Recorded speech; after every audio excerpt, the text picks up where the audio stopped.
Welcome to the Family of Jays.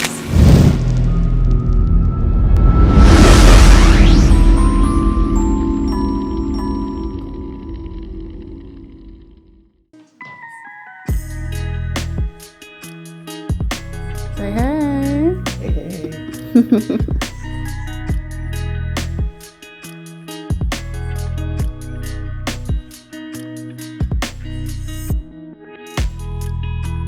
Hey, we're here. We'll see what happens.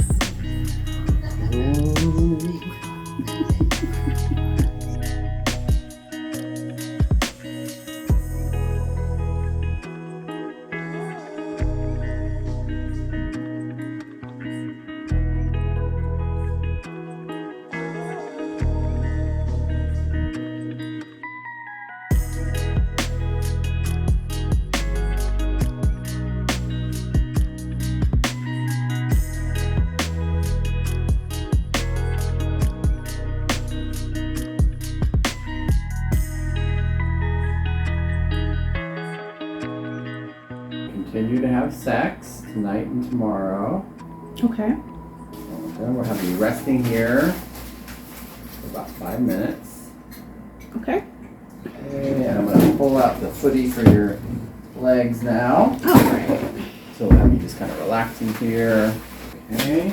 And in 2 weeks from today, you can check our pregnancy test. Hey y'all, so I just got back, or we just got back from the procedure, and it went really well. I was nervous that it was going to hurt because all day I have been experiencing like light cramps and twinges and just really a lot of fullness and heaviness. I'm assuming that both of the follicles on the left were mature, so I'm praying that we have 3. The procedure was very quick. The only thing that was uncomfortable was the catheter.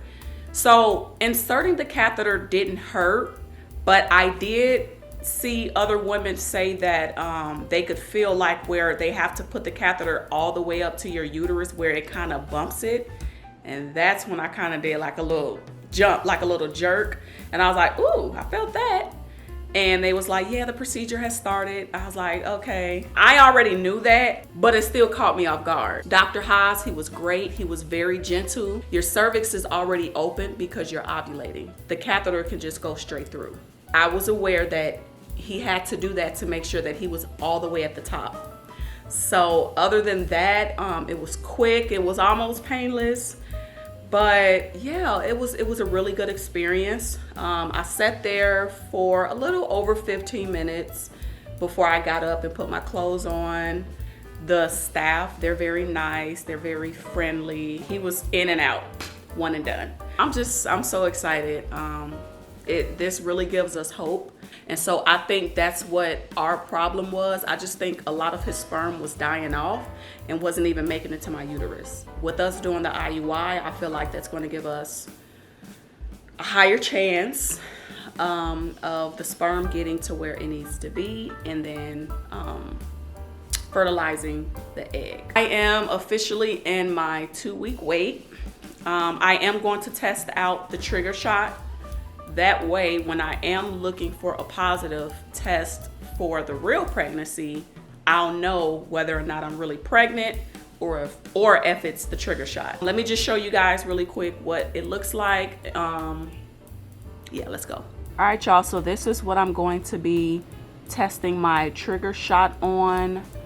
I already put the day, 1 day past trigger, that's what that means.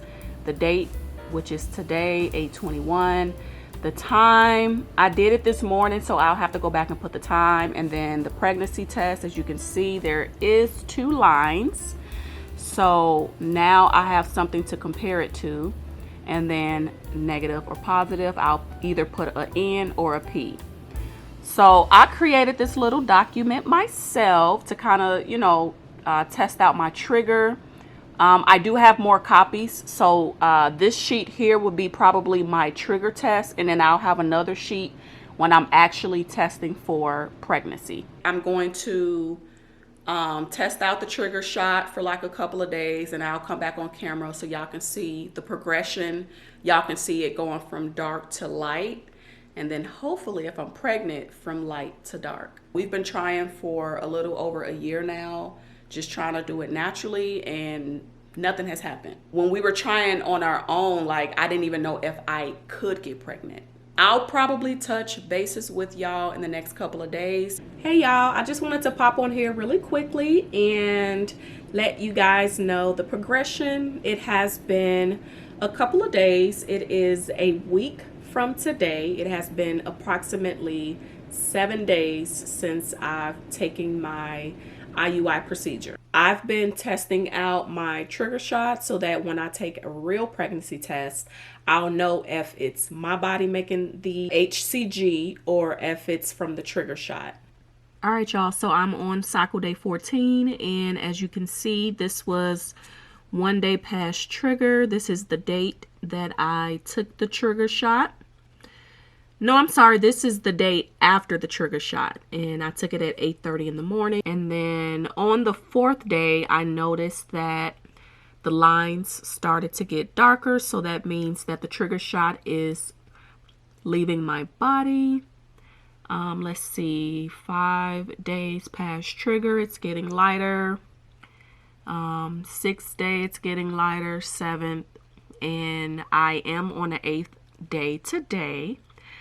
So I took that at 8:26 this morning, and I'm gonna try to zoom in. There is still a line. I don't know if it's picking up on camera, but I am still seeing a faint line, which is letting me know that the trigger shot is still in my system.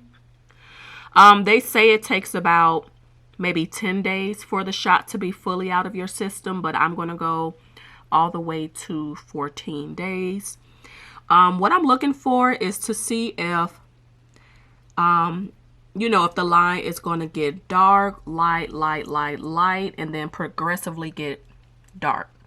If it fades out and then kind of fades back in, then that means that my body is producing the HCG and not the trigger shot. I tracked down the last day I took letrozole, which was on 8/14, cycle day 8. That was the last day of taking letrozole, and as of the 14th, I did not have a positive ovulation test, but it was pretty high, shockingly. And then as you come down, it's negative, negative, negative.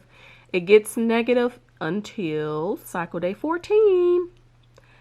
Guys, I was so happy because I have never ovulated on cycle day 14. And this was a natural ovulation, mind you. I did not take the trigger until 4:45 that same day.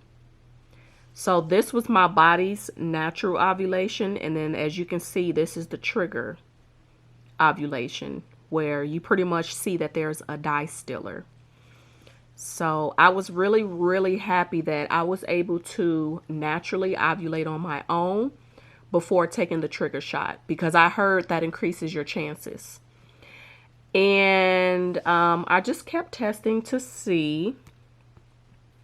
And as you can see, the test is still pretty dark. There's still pretty much a distiller going on. The trigger shot, it is finally starting to leave my system because it's not as dark as my previous tests have been. So we are making progress. I just wanted to show y'all my ovulation test and what that looked like for the month of August. So I'm sick, but I'm feeling better. I've been getting a lot of rest. Just, washing my hands, sanitizing everything, trying to eat well. I'm still working out. I'm not doing too much now because I am now officially in the implantation stage, meaning I can implant at any moment. So probably from this day going forward, I'm probably not going to work out the rest of the week, just to make sure that implantation goes well, if prayerfully it gets to that point. And if anything like that has happened to any one of you guys, just let me know in the comment section. For those of you that are pregnant or did get pregnant, did you get a random cold in your 2-week wait? I haven't had any of the classic early pregnancy symptoms other than just catching a cold. I don't have any other symptoms. So that's what I wanted to update you guys on, just to let you know what my tests are looking like. We are halfway there. I am 8 days past trigger and 6 DPO. So, I might come back within the next 2 days, maybe on 11 days past trigger, because by then the trigger shot should have been out of my system. And at this point, I am going to be looking to see if the lines are going to get darker, to see if my body is producing the natural HCG. So y'all stay tuned for that. Be praying for us, y'all. We're so hopeful. We are excited. We're nervous. I mean, we're going through all the feels, but we do have a awesome community that's been behind us, been encouraging us, been praying for us. And I would like my YouTube family to do the same thing. Y'all stay tuned, and I'll see y'all in the next clip. Every woman has the dream of telling their partner that they're pregnant. I've been waiting to tell mine for a long time now. I'm so excited for us to finally become parents, and it's about to happen. Okay, here we go. The moment of truth.